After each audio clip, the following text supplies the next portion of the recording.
Syarat ibadah apa? Syarat terima ibadah? 2. Ikhlas. Kemudian mutaba'ah. Allah katakan wa ma umiru illa liya'budullaha mukhlishina lahuddin. Tidaklah kalian diperintahkan kecuali untuk memurnikan seluruh ketaatan kepada Allah Subhanahu wa taala. Innahu may yusyrik billahi faqad haramallahu alaihi al-jannah wa ma'wahumun nar. Sesungguhnya siapa mensyirikkan Allah, Allah mengharamkan atasnya surga, tempat tinggalnya adalah neraka. Lalu kita disuruh ittiba kepada Nabi sallallahu alaihi wasallam, wa ma atakumur rasul fa'khuzuhu wa ma nahakum anhu fantahu. Apa perintah Rasulmu ambil, apa yang cegah Rasulmu maka tinggalkanlah. Rasulullah sallallahu alaihi wasallam bersabda, man amila amalan laisa alaihi amruna fa huwa raddun. Barang siapa melakukan satu amalan tidak ada dalam sunnahku, batal. Bah, amalan itu sesuai standar. Helm itu pakai standar tak? Tapi karena kita orang pintar, kita buat helm 5 kali lebih besar daripada helm biasa. Sudah itu tebalnya juga lebih besar. Beratnya pun kalau helm biasa 2 kilo, antum pakai helm 10 kilo. Kira-kira antum bawa helm itu waktu razia, kena tangkap atau tidak? Kena tangkap. Kenapa? Karena tak sesuai standar. Itu dunia, Pak. Tak sesuai standar langsung kena tangkap. Apalagi ibadah. Pas sholat hari Ahad. Kalau hari Minggu olahraga. Beda Ahad dengan Minggu itu kan harus tahu tuh. Ahad taklim. Minggu olahraga. Nah, itu bedanya. Malam ni malam apa nih? Malam Ahad, berarti pergi taklim dia. Malam apa? Malam Minggu, berarti ke pantai dia tuh. Itu perbedaan Minggu dengan Ahad. Nah, pas hari Ahad sholat subuh. Oranglah salam. Kita nengok yang sebelah kita sholat lagi kan. Dihitung-hitung sudah 10 rakaat. Baru dia salam. Lalu kita ngomong, sholat apa tuh? Sholat subuh kata dia. Kok 10? Saya biasa. Kalau hari libur saya 10 kata dia. Kalau libur panjang bisa 20. Kira-kira diterima tak tuh? Yang 10 diterima atau yang 2? Yang 2. Karena yang 2 sesuai dengan. Itu dia tuh. Assalamualaikum warahmatullahi wabarakatuh. Alhamdulillahi wassalatu wassalamu ala rasulillah wa ala alihi wa sahbihi wa man wala ma ba'du.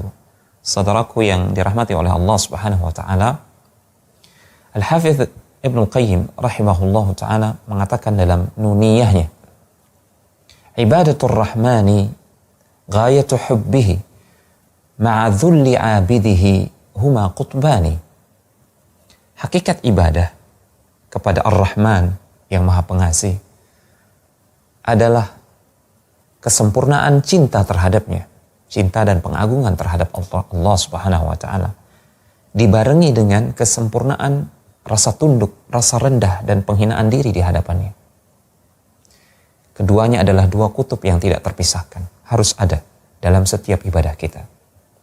Sehingga setiap kali kita melakukan apa saja yang disebut ibadah, segala sesuatu yang dicintai oleh Allah Subhanahu wa taala dan diridhoinya, baik itu berupa ucapan hati, amalan hati, atau ucapan lisan dan amalan anggota badan, ya, maka semuanya harus memenuhi kedua unsur ini. Cinta dan pengagungan serta ketundukan dan kehinaan diri di hadapan Allah Subhanahu wa taala. Inilah hakikat ibadah. Namun tidak cukup hanya dengan itu, syariat juga menambahkan 2 syarat agar amal perbuatan yang kita lakukan bisa dinilai sebagai ibadah yang akan diterima oleh Allah Subhanahu wa taala. Syarat yang pertama adalah al-ikhlas. Ya, memurnikan ya, ibadah hanya untuk Allah dan karena Allah Subhanahu wa taala. Bukan karena dunia, bukan karena pujian, ya. Bukan karena ganjaran yang sifatnya sementara. Contoh, seseorang yang melakukan puasa adalah ibadah, maka dia harus meniatkannya karena Allah dan untuk Allah. Karena itu adalah perintah Allah Subhanahu wa taala sebagai wujud rasa cinta kita dan pengagungan kita kepadanya, dan sebagai bentuk ketundukan kita kepada Allah Subhanahu wa taala. Ini adalah al-ikhlas. Bukan karena niat yang lain. Ada seseorang yang berpuasa tujuannya hanya karena ingin sehat. Maka orang yang seperti ini, kata para ulama, tidak mendapatkan ganjaran ukhrawi. Mungkin dia hanya mendapatkan apa yang dia niatkan. yaitu kesehatan saja. Namun jika dia meniatkannya murni untuk Allah, karena Allah Subhanahu wa taala, dia kerjakan karena cinta dan taat kepada Allah Subhanahu wa taala, dia akan mendapatkan kecintaan dan keridhaan Allah, dia akan mendapatkan pahala di akhirat kelak, dan dia akan mendapatkan kesehatan. Inilah yang dimaksud dengan keikhlasan. Manakala seseorang melakukan sholat atau melakukan tilawah Al-Quran dengan niat agar dia dipuji, dilihat oleh orang lain, maka Allah tidak menerimanya. Allah tidak akan menerima ibadah tersebut. Dan Allah tidak akan menghitungnya sebagai ibadah. Karena Allah Subhanahu wa ta'ala berfirman, وَمَا أُمِرُوا إِلَّا لِيَعْبُدُوا اللَّهَ مُخْلِصِينَ لَهُ الدِّينَ. Tidaklah mereka diperintahkan, melainkan untuk memurnikan niat ibadah hanya untuk Allah Subhanahu wa ta'ala semata. Kemudian syarat yang kedua adalah al-mutaba'ah. Suatu ibadah atau ritual yang kita lakukan dalam rangka taqarrub kepada Allah, mendekatkan diri kepada Allah Subhanahu wa ta'ala, dia harus sesuai dengan tuntunan Rasulullah SAW. Harus mengikuti petunjuk Rasulullah SAW. Harus mengikuti apa yang dijelaskan oleh Al-Quran dan sunnah Rasulullah SAW. Ini adalah hakikat al-mutaba'ah. Karena Al-Quran sendiri mengatakan, وَمَا آتَاكُمُ الرَّسُولُ فَخُذُوهُ وَمَا نَهَاكُمْ عَنْهُ فَانْتَهُوا. Apa-apa yang dibawa oleh Rasul, ya, berupa petunjuk, maka peganglah ia. Jadikan ia sebagai petunjuk, amalkan, ikuti. Dan apa-apa yang dilarang oleh Rasulullah SAW, jauhi, jangan dekati, jangan lakukan. Ini adalah dua syarat agar ibadah tersebut bernilai, benar-benar bernilai ibadah di sisi Allah Subhanahu wa ta'ala, dan pelakunya akan diberikan ganjaran oleh Allah Tabaraka wa ta'ala. Allah Subhanahu wa ta'ala berfirman dalam surat Al-Kahfi di bagian yang terakhir, فَمَنْ كَانَ يَرْجُو لِقَاءَ رَبِّهِ فَلْيَعْمَلْ عَمَلًا صَالِحًا وَلَا يُشْرِكْ بِعِبَادَةِ رَبِّهِ أَحَدًا. Barang siapa yang mengharapkan perjumpaan dengan Allah Subhanahu wa ta'ala, maka hendaklah dia melakukan amal saleh. Amal saleh, kata para ulama, harus memenuhi dua syarat tadi. Yang pertama ikhlas, dan yang kedua al-mutaba'ah. Dan janganlah dia mempersekutukan Allah Subhanahu wa ta'ala dalam ibadahnya tersebut dengan sesuatu apapun juga. Artinya jangan melakukan hal-hal yang bisa membatalkan keikhlasan. Manakala seseorang melakukan amal ibadah dengan ikhlas, ya, namun dia tidak melakukannya sesuai dengan contoh Rasulullah SAW, ya, dia melakukannya tidak sesuai dengan petunjuk Rasulullah SAW, ini pun tidak bisa disebut sebagai ibadah, walaupun ikhlas. Seseorang melakukan amal saleh dengan benar, sesuai dengan petunjuk Rasulullah SAW, sesuai dengan tuntunan Al-Quran, namun dia melakukannya tidak di atas keikhlasan, ini pun tidak bisa disebut sebagai ibadah. Sampai kedua syarat ini berkumpul dalam suatu ibadah. Sebagai contoh, amalan yang dilakukan dengan ikhlas, namun tidak sesuai dengan petunjuk Rasulullah SAW adalah seseorang misalkan melakukan salat sunnah 2 rakaat ba'da atau setelah salat fajar, setelah salat subuh. Tidak ada petunjuk dari Rasulullah SAW tentang salat 2 rakaat ba'da atau setelah salat fajar, salat subuh.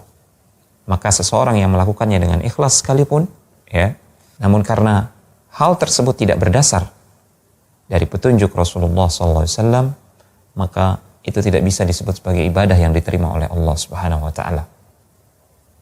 Contoh lain misalkan melakukan ritual tertentu, ya, dalam rangka merayakan hari kelahiran Rasulullah SAW. Walaupun dilakukan dengan penuh keikhlasan, bahkan seseorang mengorbankan hartanya, ya, dalam rangka merayakan hari tersebut. Walaupun seseorang melakukannya dengan keikhlasan, namun karena ini adalah amalan yang tidak dicontohkan oleh Rasulullah SAW dan para sahabat beliau, maka amalan ini tertolak berdasarkan hadis Rasulullah SAW yang diriwayatkan oleh Ibunda Aisyah, yang diriwayatkan oleh Imam Al-Bukhari, "Man ahdatha fi amrina hadza ma laysa minhu fahuwa raddun." Barang siapa mengada-adakan dalam urusan kami, dalam agama kami ini, ya, ibadah yang tidak dicontohkan, sesuatu yang baru dalam agama yang tidak dicontohkan oleh Rasulullah SAW, maka amalan tersebut adalah amalan yang tertolak. Dalam riwayat Muslim disebutkan, man amila amalan laisa alaihi amruna fahuwa raddun. Barang siapa mengamalkan suatu amalan atau ritual ibadah yang di situ tidak ada petunjuk Rasulullah SAW di dalamnya, maka amalan tersebut tidak akan diterima oleh Allah Subhanahu wa taala atau tertolak.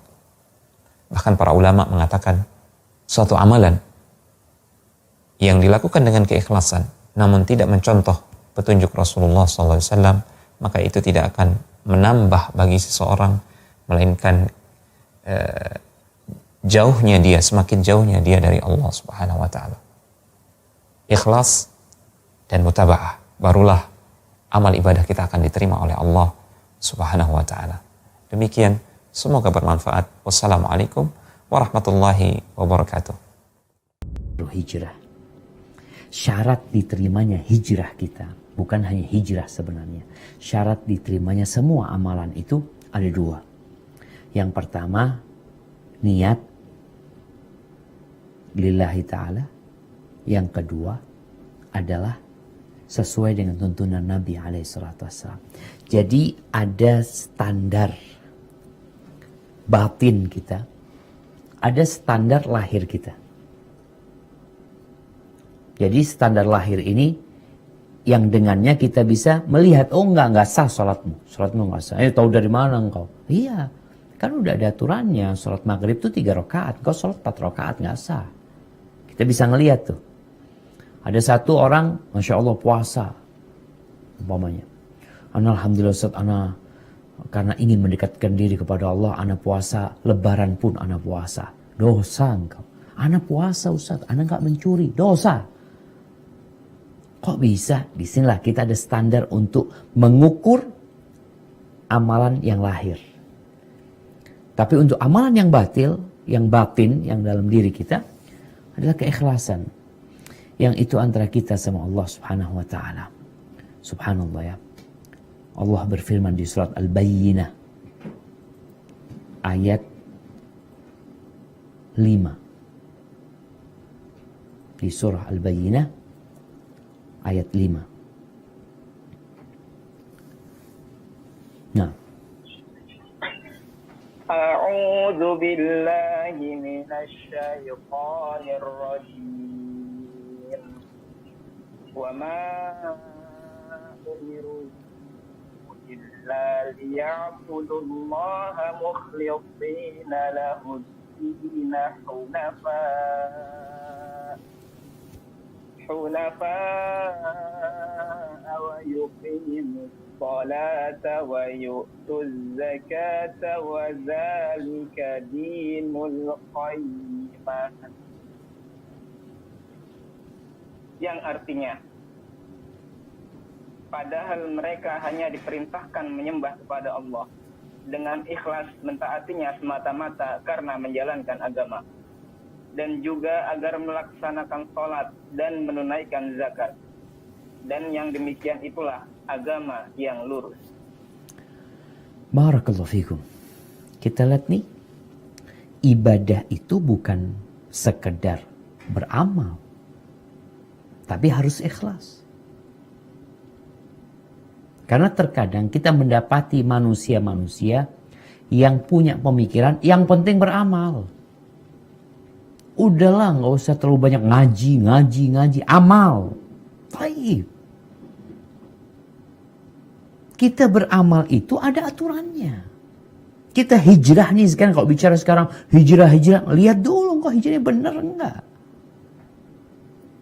Yang Allah inginkan itu adalah kita beribadah taat kepada Allah, ikhlas. Jadi kalau bicara ikhlas adalah menjadikan semua amalnya, baik amalan lisan, baik amalan raga kita, atau amalan hati, semuanya dalam rangka mencari keridhaan Allah. Dalam rangka mencari keridhaan Allah Azza wa Jalla.